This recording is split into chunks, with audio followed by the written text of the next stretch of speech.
صوبائی امیر مولانا عطا الرحمان صاحب کیا فرما رہے ہیں؟ وہ کل انشاءاللہ آپ دیکھیں گے وہ احتجاج کے لیے اس میں بھی علاقے میں عالم دین کو شہید کر دیا. کون سا ضلع ہے جہاں بدامنی نہیں ہے؟ کون سی تحصیل ہے جہاں بدامنی نہیں ہے؟ یہاں تک پورا صوبہ جو ہے وہ اس وقت بدامنی کی لپیٹ میں ہے.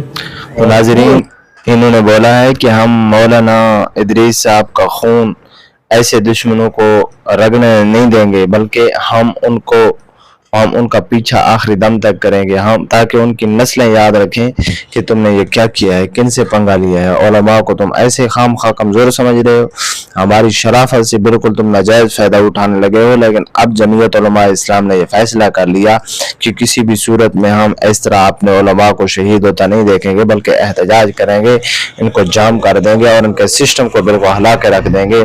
تو میرے خیال میں یہ اقدام اور یہ اعلان ان کا ٹھیک ہے، کیونکہ اس طرح بے دردی کے ساتھ بزرگ علماء کو شہید کرنا یہ بالکل بھی مناسب نہیں ہے. اس کے خلاف بھرپور احتجاج ریکارڈ کرانا چاہیے.